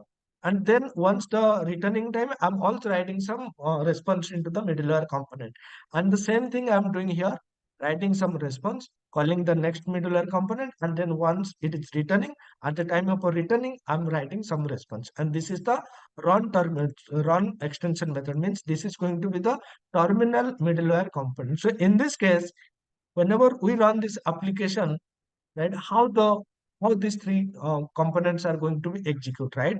To understand these things, so what we need to do, we need to understand this request processing pipeline. So in the request processing pipeline, so if you want to understand this example with this diagram, right? So how many total middleware components we have used? 1, 2, and 3. 2 use and last one is run. And that is what I'm showing here. This is the middleware component 1, middleware 2, middleware 3. This middleware, first middleware using we have created using the use method. Second middleware we have created using the use extension method. Third middleware we are creating using the run extension method. If I am using run means this is the terminal middleware component. Now when the request comes, whichever the middleware component registered first, that middleware component is going to be executed. So in this case, this middleware component or middleware 1 is going to receive the request from the server, right? Once it receives the server, then whatever logic you have written, that is going to be executed, then it will call the next middleware component, right? And in this case, what logic we have written? We have written this logic, right? That means whenever the application execution start, first it should print this statement, right? In the response stream, this statement is written. And then it is calling the next middleware component. So as it is calling the next middleware component, that means from here, the request goes to the next middleware component. In the next middleware component, whatever logic is written, that will be executed, and then it will call the next middleware component. So in our example, this is the next middleware component, and this logic is written, right? So this logic is going to be print next, right? Once this logic is written, then it will call the next middleware component, right? And in this case, whatever logic, that next middleware is nothing but this raw middleware component, whatever logic is written, that is going to be executed. So in this case, this logic is going to be executed. And there, as it is configured using the raw middleware component, there is no chance to call the next middleware component. And once this middleware component executed, then the reverse process is happening, right? Reverse means from middleware 3, it will come back to middleware 2. Is there any logic which is written after the next method in middleware 2? Let us go and check. Yes, this is the middleware, second middleware, and this logic is logic has been written. So this statement is going to be executed. So basically, it is not only this middleware execution is not only happening in the request time, but also while generating the outgoing request response, right? That time also it is going to be executed. So whenever the request comes, we are accessing, and whenever the request goes out, whenever the response goes out, we are also accessing, right? And this is possible because of this context object, right? So in this case, once the second middleware component executes the logic, then the request will come, and then the response is goes back to the previous middleware component. Which one in this case? Use middleware component, first one, right? So that means this logic is going to be executed, right? Once this logic is executed, then this is our output. This is our output written to the output stream, and this output will be sent back to the server, and the server will send the output back to the client who initially made the request. Now, if we run the application, right, whatever logic we understand, it should display like this, right? So basically, the request, this middleware component can have access to both request, incoming request, as well as outgoing response, right? So you can, or if you want to execute some logic before calling the next middleware component, you can write. If you want to execute some logic once it receives the the response from the next middleware component, and then also that is possible, you can write the logic like this, right? So this is how the ASP.NET request processing pipeline executes. So each middleware component can have access to both request and response. So in this case, you don't want this one, that is fine, just leave it. So in that case, right? So in that case, when the request receives from the this to this one, so in this case, it will not do anything. It will simply return the response back to the previous middleware component. So it's basically completely depend how you are writing the logic. The way you are writing the logic, in the same manner, the logic is going to be executed. So you can execute some logic while receiving the request. Also, you can execute some logic while you are returning the response back to the server. Right? Clear, guys? Sir, how Sir, is one the doubt. reverse logic working? Sorry? How is the reverse logic working? Meaning response from the last method to the second method and then to the That is first what I'm method. showing here. No, I'm showing here. The process is important. Process, it is calling the one by one. The reverse process is going to be same. Whoever middleware component call me, and once I execute my logic, I will return to that particular component only. So in this case, you tell me this is the second middleware component. Who called this middleware component? The first middleware component only. So once he complete its execution, he will return to its previous middleware component only. And if any statement is written, right, so you need to understand. So in this case, you are calling this next method, right? For example, you are calling this statement. So in simple sense, what I can show you, right, to make you understand this execution process, right? I'm creating three methods: public, void, M1, right? And what I'm writing, M1 console.write line, M1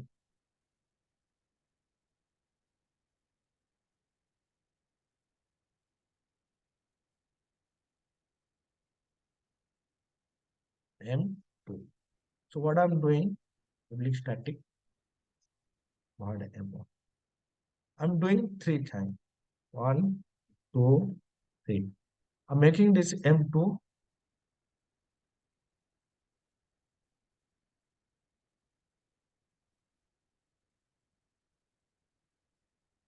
I'm making this M3. So from here, I'm calling M2. And from here, I'm calling M3. I have written only one statement here. So in this case, what is the execution order? So if you call M1 method, then first this statement will be executed or not? Yes or no? Yes. Yeah. Then when this statement is executed, then the control will execute this statement immediately, or the control will go back to M2? M2. M2. In M2, this statement will execute fast or not? Yes. Once this statement is executed, then it will call M3 method. Yes. So in this case, it will execute this statement, or the control will go to the M3 method. M3. So once this M3 method execution completed, it will come back to which method? Wherever this method is called, yes or no? Okay, got you, sir. Yep, thank So you. it will come back to here, and once it comes to here, then whatever statement written there, that will be executed. Once this method execution completed, control will come back to here, and whatever statement written here, that is going to be executed. The same process what I am explaining here only. Okay, it will go back to the calling method. Exactly. This next statement means what? It is calling the next middleware component. Once this middleware component completes its execution, it will go back to the place from where it is being called. Clear, guys? Okay, sir. Is it going in sequential order like Exactly. It is in the proper. So in this case, you can call the method in any order. You can call like this one here. You can like call this two. You can call like this not M1. It will be infinite loop.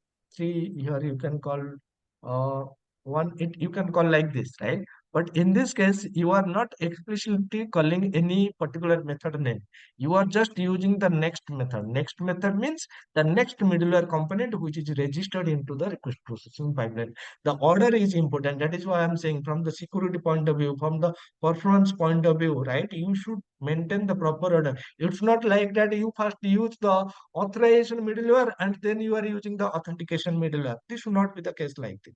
First authentication, then authorization. Clear? So order is important. Thank you, sir. Sir, one question. Yes. Sir, what is the difference between run, async, context, and run? Sorry, run? This one, sir, last one. Run, yes. Async, context, and the run method. So this one and this one. Yes, yes, sir. So what logic I have written here? Start the application, sir. Right? If you are not using this app.run and this run method, I'm not providing. By default, if you create any application, right, .NET Core, this run method is there. And this will start the application, right? For example, what is the use of this create builder method? It will decide what server to use. And once it decides the server, then it will host the application. Once the application is hosted, until and unless you are not start the application, it will not receive the incoming request. So to receive the incoming request, you need to start the application, and this app.run method is going to start the application. Once the application is started, then it can only handle the incoming HTTP request method. That right? means, sir, app.run will start first exactly. run. It will start the application, right? So if I comment this now, Yes, yes. even though if you are having run method, you will get you will get compilation error. Not compilation error, you will not get any output, right? What happening? That means app.run method is start application. Yes, yes, it is starting the application. Right? Unable to connect to the web server. The web server is no longer running because you have only run the application. Right, it is only going to receive the request when you have this app.run method, right? I comment this now, run the application and you will get the output. And app.run that taking the context object, it is a middleware. So app.run, oh, sorry, this run. This one. Yeah, see, this run means this is one middleware component, this is another middleware component, this is another middleware component, and this context object is nothing but it is sent by the server to this middleware component, right? And this context object having all the information about the request. What is the request type? Get, post, put, patch. What is the request parameter? What is the request body? What body content it?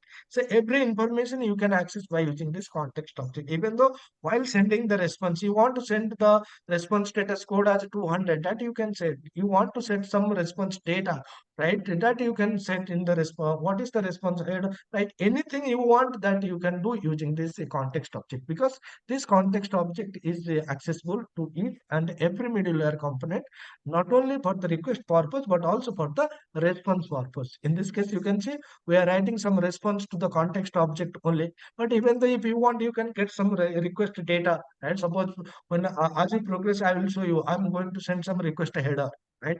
Request body. How I can get those request header information from the request? How I will get the request posted data, right? Those you can access by using this context object, right? As we progress, then I will show you all these things. Clear? Okay, sir. And this next means it is the func generic delegate. And what is the responsibility of this next func generic delegate means? As you know, what is the delegate? A delegate means it is a function pointer, right? And when we invoke the delegate, and what exactly happening? The function it is pointing, right? That function is going to be executed. So in this case, if I'm invoking the function delegate, right? Forget about generic delegate. Once I'm invoking the delegate means what? Now, whatever the method it is configuring, whatever the method it is pointing, that method is going to be executed. And in this case, what method it is pointing? It is pointing to the next middleware method, which is registered in the application processing pipeline. So once I invoke the delegate means it is internally invoking this next method, which is registered in the request processing pipeline. You should know what is delegate. Delegate means it is a function pointer. It is pointing to a function, right? The signature of the function pointer and the signature of the method should be same. And when we invoke the delegate, then the function what it is pointing, that function is going to be executed. Clear? Yes, sir. Right. So this is how. Sir, one question. This context object that we are passing to multiple use statements and the run middlewares will contain all the information where Exactly. it All the exactly. So suppose you modify some information, the modified information you will get. Suppose here you are getting the context as a request method as post, and here you modify that context dot request method as what I can say, context dot request that method as a post, right? If you modify this post, then the next component, whenever it received, he will not get the request method as get. He will see that method is post, right? So, but the thing is that each middleware component can have access to this context object. But once you do some modification, that modification will available to here. Okay, so whatever the context object we sent, after modifying the same object will come back to us. Yes. So you are doing some changes now. Say this is the reason why whenever the security concept is coming, the data is encrypted forward. And then we need to decrypt the data, right? So we are not going to decrypt the data in each and every middleware component. One middleware component will decrypt the request body, and that decrypted data will be available to each and everyone, right? So this scenario where we can use in any example in our applications. So like you said, authentication and authorization is one. See, I have give you the example at what scenario you need to use. These are the scenario. Authentication type, you can use logging time, you can use authorization time, you can use whenever you are using controller based writing, you can also use developer exception page. If you are going to use, then you can use. So everywhere you are going to use this scenario. Okay. Right. So from the beginning only, I've discussed where do we need middleware. In this case, these are the built-in middleware component, right? But if you want to implement some kind of a HMAC authentication, right, where you need to check whenever the request is coming, right, that request is a valid request and coming from a valid client, that request is not tampered by anyone else in the middle, then for that purpose, you can create your own middleware component, and you need to configure that middleware component as per your requirement. You want to configure either before the authentication or after the authorization. It is up to you only. You want to, whenever you receive the data is in the form of an encrypted format. You need to create one middleware component where you need to decrypt the data. You need to use one middleware component where you need to log whatever the data, encrypted data is coming from the client. I just want to store the request information completely in the encrypted format. You can create one middleware component for the same purpose.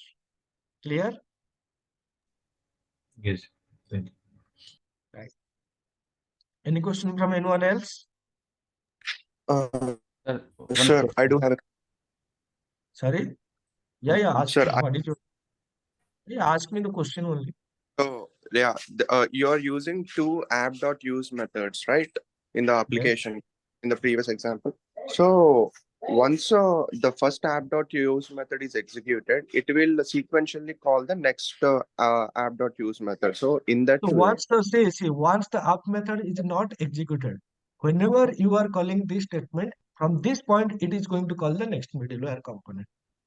okay, after finishing of the first app.use method, does the second app.use method also gets called? So after not finishing now, what I'm saying, whenever I'm calling this method, okay, so I just explain. So in this case, until so M1, this is M2, and this is M3, right? So in this case, when the method executes, the M1 method execution is going to be completed. Whenever the this statement is executed and completed, right or not? Correct only. Right. So in the same way, this after the use method execution only completed when this line number 18 is executed. But before executing this line number 18, it is making a call to the next middleware component. Once until and unless the next middleware component execution is not completed, the control will not come back to this point now. Okay. And whenever I'm calling this one, so in this case, it is executing this statement, and whenever it is calling this next method, it will call the next middleware component. Once this middleware component execution is completed, then it will go back to the previous middleware component from where this next method is being called. And then it will check, is there any statement available in this method to be executed? Yes, available, let execute this. Not available, then go back to the previous go to the previous middleware component from where this method is being called. And here again, it will check, is there any statement to be there to be executed? Yes, let me execute those statements. Once these statements are executed, then it will return the response back to the server only. Clear, guys? Yes, sir. Hi, sir. Yes. I have one doubt. Yeah, ask me. What is your doubt? Yeah. So go to that Visual Studio. So we have two run statement run here. So in So this this first is run, completely, this is not a middleware component. This run method, which doesn't take any parameter, it is basically used to start the application, and this is a middleware component. yeah. So when line number 30 is executed, so if that middleware completed, it will go back to the use statement again. So when this one call, because it is returning back to upper, So when this one call means this how is run, it's yeah, after completion of this, it will returning back, reversing to upper yes, that use. So it will when it is come back to this line number 37. so just tell me, once this method execution completed, it will come back to line number 51 or not? Yes. So basically, if I'm calling a method, once that method execution is completed, then from where I'm calling that method, it will go back, come back to that particular place or not? Yes, go back. So in this case, I'm calling this M3 method from here. Means once this method execution completed, it will come back to this point or not? Yes. So the same thing now. Once this method is called from here only. Once you call the next next method here, then this next will invoke this method. Once this method execution completed, then it will automatically come back to the place from where it is being called. Yes, that's correct. It's go back to that where it is called. But when it is come to line number 37, because it is already go back, na. So when it is coming Line back to number back, 37, it is not going to be invoked, right? It is not going to be, this line number 37 is not for the middleware component execution, right? Whenever you start the application only, this is going to be executed. Whenever you So- start the application, right? so it is only This for method is not, yeah, it is only one time, and there is no relation between this middleware component execution and this run method. okay. So It for is every request, start this the site. middleware Yes, component going to call, and this app, this last line is only one time. yes. The run with extension method will not be terminal middleware component. Sorry? Here you have used app.run with the anonymous method, right? This is not the Yes. terminal middleware component. Yes, it is a terminal. It is completely, it is saying add a terminal middleware delegate into the application processing pipeline. Then it should not execute next step, right? App.run. This I'm saying now, this app.run is not meant for the middleware pipeline execution. So whenever a request comes, right, this method is not going to be executed. So whenever a request comes to your application means already this method is executed. Whenever you start the application, right? For example, let me show you. So first core web application, right? So right now I'm starting the application, right? Once I start the application, you can see this thing is coming, right? So this thing is coming. This thing is coming means it is creating this web server, hosting the web server, starting the web application, and then it is saying that now you can access the application using this URL number, URL port, right? So now if you are seeing this output directly, let me do one thing, right? What I can do is, so go to the launch, go to the launch settings.json file, and you can see there is a launch browser, and this is false. Let me make this as false. Launch browser false, right? So once to make you understand what I'm doing currently, I'm running the application, right? I'm running the application. I'm running the application, right? So once I run the application, this thing is happening. So once this thing is happening means what exactly happening behind the scene. Now based on your app settings.json file, based on your environment setup, based on your launch settings.json file, right, what server I need to use, that will be decided based on the configuration. Then it will host the application. It will start the application by making this app.run method. So it will go to the application, right? It will go to the main method and it will look for the app.run method. Is there any app.run method? Yes, available. Okay, let's start the application. And once it start the application, then it will listening to the URL, right? Now you can access your application by using this port number, right? Now, once I copy this URL, go to the application, then in that case, only the other, right, whatever middleware components we registered, those are going to be executed. It is execute only because we have this app.run method. And until and unless this app.run method is not there, your application server is not started. And as your application server is not started, you cannot access your application. For example, this middleware component are there, right? So now let me comment this one. As I comment this one, now try to launch the application and see what happened. See, nothing is happening. Miss, this app.run can be anywhere in the. See what exactly it is to automatically close the console. Okay. Sorry. This app.run statement can be anywhere in the program, in the code, or it should be at the end only. It should be, it can be anywhere, but you should not put it at the beginning. It will be good to put at the end of the statement, right? So, for example, if I put this right here, right, where I can say, so then it will become a terminal, right? So it will not access the application.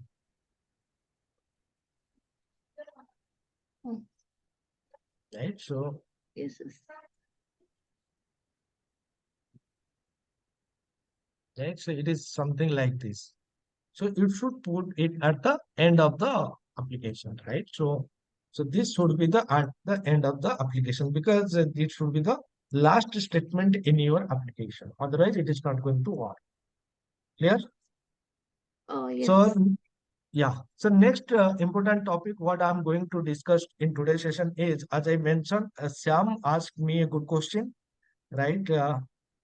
So I thought instead of making that in the doubt clearing session, let me explain to each and everyone, because you might get this question in the uh, interview, right? What is the code execution process of .NET Core as compared to .NET Framework? So basically what you need to understand is, you need to understand how the .NET code execution happens in a .NET Core and how it is different from .NET Framework code execution process. So the point that you need to remember is, process is going to be same, irrespective whether you are developing the application using .NET Core or using .NET Framework. The process is going to be same. Only difference is the component, right? So what do you mean by process? What do you mean by component? Let us try to understand. The process means first it will choose a compiler, then it will compile your source code to MSIL. Then that MSIL code is converted to native code. And once the code is converted to native code, then those native code is going to be executed by the operating system, right? For example, let me explain you this thing with the .NET Framework application. So in .NET Framework, you can write the source code using any programming language, like C#, like F#, like VB. Using any of this programming language, you can write the source code, right? And whenever you are writing the source code, then what you need to use? You need to use FASL, framework, FCL or BCL. Sir, what is FCL? What is BCL? FCL means framework class library or base class library. You can say, sir, what do you mean by this? See, for example, if I'm using any, in this case, so this console class. So this is a class. I'm not creating this class, but this class is already available as part of your system namespace, right? And this class, right, I can directly use in my application. And this class belongs to the framework class library. Similarly, many built-in classes interface methods are there, which we can use directly in our application. And those classes interfaces are nothing but framework classes or Microsoft provided classes, right? So using those classes, you can write your source code. The second thing that you need to remember, each programming language having its own compiler. For C#, the compiler is csc.exe.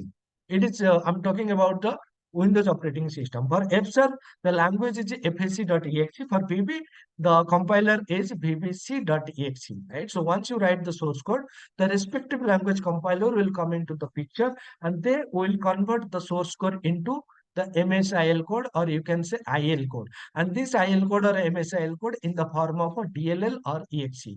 For example, if you are creating the Windows application, right, console application, desktop application, then in that case you will see EXE. But if you are developing a class library project, if you are developing some MVC application or web API application, then in that case you will see the DLL, the library, right, MSIL code in the form of a .dll. So this is nothing but your MSIL code, or you can say IL code, or you can say this is nothing but your math history code, right? Once you generate this MSIL code, then CLR will take the responsibility, right? Inside CLR, there is a compiler called the just-in-time compiler. This just-in-time compiler will take the MSIL code and convert that code into native code. Sir, what is native code? Native code is nothing but the machine code, which is in the form of a 0 and a 1. So once it converted that into native code, and while it is this CLR generating the native code from this MSL code, it will consider what is the operating system. Based on the operating system only, it is generating the native code, and this native code can only understood by this corresponding operating system, and this operating system will come and execute the application code. So in this case, you can see the respective language compiler is CSC, FSC, and BBC. Here we are having CLR, and here the compiler is just-in-time compiler, and here you can use the FCL or BCL. What people say, or some people are saying FCL framework class library. Some people are saying BCL base class library. Using those, you can write the code. So this is the .NET Framework execution process. The same process you will find in .NET Core also. But there are but in .NET Core, the compiler is different, the CLR is different, the just-in-time compiler is also going to be different, right? Now, if you compare this example with .NET Core, right, process is going to be same. You can write the source code, but here you will not find that FCL or PCL. So what you will find here, you will find something different, that is core effects, right? So core effects. Previously, we are having framework class library FCL or PCL, but now we are having this core effects. So using core effects, so this is not, it is equivalent to your BCL or FCL, using which you can write the source code. Once you write the source code, then the respective language compiler in .NET Core for C# and VB, the compiler is Roslyn. For FSAR, the latest compiler is FSAR 4.1. So these are the compiler. As we are using C#, you can consider the compiler is Roslyn, and earlier the compiler is CSC.exe in .NET Framework, and in .NET Core the compiler is Roslyn. Again, this Roslyn compiler will convert this C# source code into MSIL code or IL code. Again in the same DLL or exe format. Similarly, irrespective if you are working with the FSAR language, if you are working with VB language, the respective compiler will compile the source code and generate the MSIL code, or you can say intermediate language code. Again, this DLL or EXE, right? In previous .NET framework, we are having CLR, but now we do not have CLR. We are having core CLR, right? This core CLR will come into the picture. This core CLR having, in previous case, we are having JIT compiler, but now the compiler is RUJIT, RYUJIT. This RUJIT compiler will take the source code and generate the native code, which can be executed by the underlying operating system. So the point that you need to remember, the .NET code and the .NET framework code execution is same. Only difference is some of the component are replacement. The compiler is replaced, the CLR is replaced, the JIT compiler is also replaced, right? Now you can see what CL tools, right? You can develop the application using command line tools, right? So CL functionality is available with .NET Core. It is not available with our, or what I can say, .NET framework. So using the .NET CLI command, I can run the application. Again, I will take a separate class to explain this CLI concept. And in .NET Core, the compiler is Roslyn for C# and VB. And for FSAR, the compiler is FSAR 4.1. In .NET Core, the base class library, right? What we are having in .NET Framework is replaced with the core effects, right? This core effects is provide the set of framework class libraries using which you can develop the application. And that CLR, what we are having with .NET Framework is replaced with .NET Core. Is replaced with the core CLR. Now you might be have one question, sir, why this replacement? So why the compiler is changed? Why the CLR is changed? Why the framework class library is changed? The answer is same. Why we are having, right? Why we are .NET? Why .NET? Why not .NET framework? Right? The simple answer is the same, right? So basically, if someone asks you why there is a changes in the components in .NET Core, then the answer is the same as why .NET Core. If I ask you why .NET Core, why not .NET Framework, what advantages we are getting with .NET Core, not in .NET Core, means open source and cross-platform. They want to make the things open source and cross-platform, and this is the reason why they are providing this Roslyn core effects and core CLR. Currently, I'm using this console class, and if I go to the definition, then I will see the implementation, right? But if you have developing one application using a .NET framework, right? Let me start develop one application with .NET framework.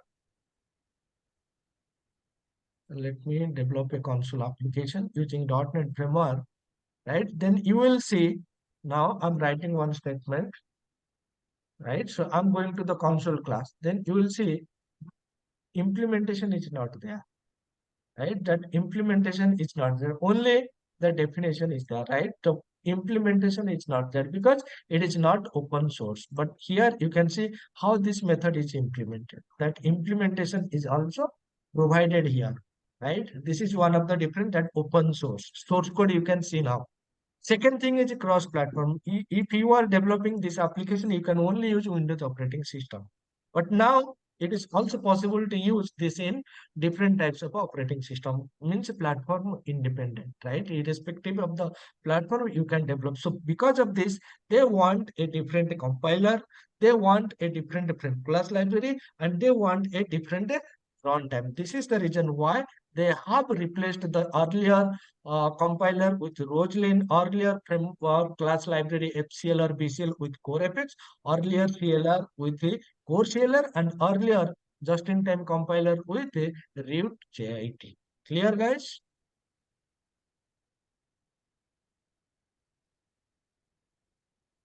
Any question from anyone?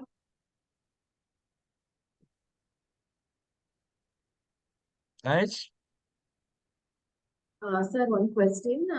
This may be a little out of the context, but just-in-time compiler and interpreter, are they same, or like just-in-time compiler also line by line compilation, right? So Interpreter is something different, and this just-in-time compiler is different. This is not going to compile the application line by line. Why I'm saying, so you can also test this one, right? For example, I'm creating this application, right? Here I'm declaring integer x, right? Here I'm declaring number equals to 20, right?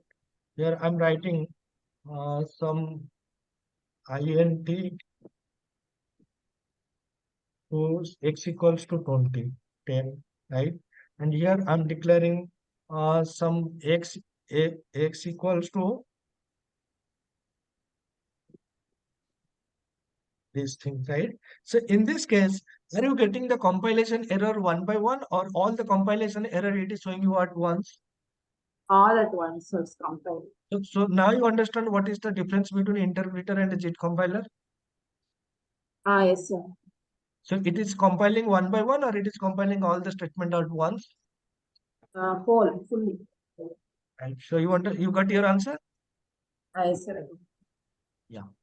So any question from anyone else? Sir, here in case